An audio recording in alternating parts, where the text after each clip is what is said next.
Highway को लड़ाकू विमानों के लिए रनवे की तरह तैयारी करना बहुत कठिन होता है और इसकी तैयारी काफी पहले से शुरू भी हो गई थी। 2015 में पहली भारतीय वायुसेना का जो विमान था वो यमुना एक्सप्रेसवे पर उसने टच डाउन किया था, वो पहली बार हुआ था।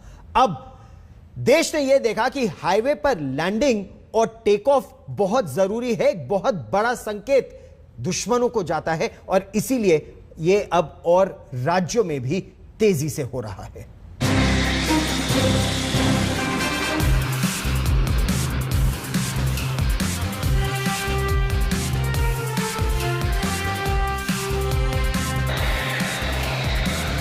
ये तस्वीर 6 साल पुरानी है, जब आगरा मथुरा के बीच यमुना एक्सप्रेसवे पर भारतीय वायुसेना के मिराज 2000 फाइटर प्लेन ने की थी लैंडिंग। ये तस्वीर भारतीय वायुसेना के इतिहास के पन्नों में दर्ज है।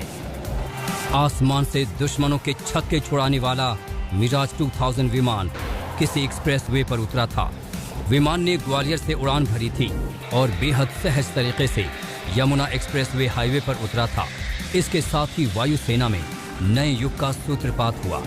पहली बार देश को ये पता चला कि आपात स्थिति में हाईवे को सेना के विमान के लिए रनवे के रूप में इस्तेमाल किया जा सकता है।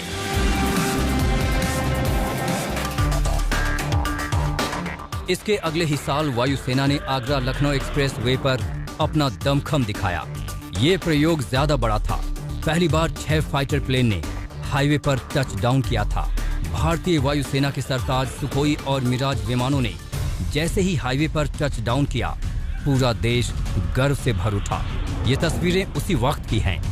भारतीय वायुसेना ने इस प्रयोग का सिलसिला जारी रखा। अक्टूबर 2017 और जनवरी 2018 में लखनऊ आगरा एक्सप्रेसवे पर एक बार फिर फाइटर जेट और ट्रांसपोर्ट विमानों की मॉक लैंडिंग हुई। यहाँ C-130 हरक्यूलिस विमान उतरा और उससे गरुड़ कमांडो उतरे। इसके बाद 3 जैगुआर विमानों ने टच डाउन किया, फिर 6 मिराज और 6 सुखोई विमानों का टच डाउन।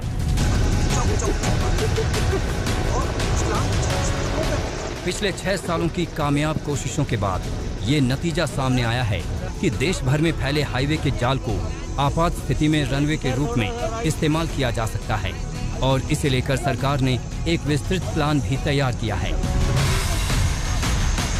रणनीतिक महत्व के ठिकानों से सटे 28 हाईवे को इस मिशन के लिए चिन्हित किया गया, जहां आपात लैंडिंग का इंतजाम किया जा सके। आज तक के पास उन सभी 28 लोकेशन की एक्सक्लूसिव जानकारी है, जहां नेशनल हाईवे में ये बनाए जा रहे हैं। सूत्रों से मिली जानकारी के मुताबिक नेशनल हाईवे पर बनाई गई ऐसी 2 एयर स्ट्रिप्स आंध्र प्रदेश में बनकर तैयार हो चुकी हैं और पश्चिम बंगाल के अलावा जम्मू कश्मीर में हाईवे पर एक और एयर स्ट्रिप बनाई जा रही है। अब जरा विस्तार से उन प्रमुख जगहों के बारे में जान लीजिए कि वहां एयरपोर्ट को रनवे बनाने का काम किस चरण में है। जम्मू कश्मीर बनिहाल श्रीनगर मार्ग पर अवंतीपुरा के पास काम चल रहा है। जम्मू उधमपुर मार्ग में साइट विजिट होनी है। पंजाब संगरूर जिले में NH 71 पर दोगल दिरवा गांव के पास साइट विजिट होनी है। हरियाणा में सिरसा मार्ग में डबबली के पास टेंडर 1 माह के भीतर हो जाएगा। हिसार में कल्पना चावला मेडिकल कॉलेज के पास टेंडर 1 माह में हो जाएगा। उत्तर प्रदेश मुरादाबाद के पास NH 24 में साइट विजिट होना है। इसके अलावा लखनऊ रायबरेली के बीच और अयोध्या के पास NH 27 में साइट विजिट होनी है। राजस्थान फलौदी जैसलमेर और बाड़मेर जैसलमेर मार्ग में स्पॉट फाइनल हो गया है, टेंडर होने वाला है। इसके साथ ही गंधो बकासर मार्ग में निर्माण कार्य चालू है। गुजरात राजकोट के दतराना के पास निर्माण का टेंडर हो गया है। पश्चिम बंगाल बालासुर खड़गपुर में काम चल रहा है। डिगना के पास साइट विजिट होनी है। बिहार इस्लामपुर किशनगंज के पास साइट विजिट होनी है। असम ओडिशा खड़गपुर कंजावर मार्ग में साइट विजिट होनी है। आज ये काम हो रहा है। वैसे गागरिया से बकासर तक तथा सत्ता से गांधो तक 1135 करोड़ रुपए की लागत से ये 197 किलोमीटर 2 लेन प्योर शोल्डर का मार्ग और ये एयर स्ट्रिप तैयार की गई है और इस स्ट्रिप का उपयोग भारतीय वायुसेना को आपातकालीन लैंडिंग के लिए निश्चित रूप से होगा। देख लो दुश्मन ध्यान से, हिंदुस्तान हर स्थिति के लिए तैयार है। किसी ने कोई हिमाकत की तो खैर नहीं।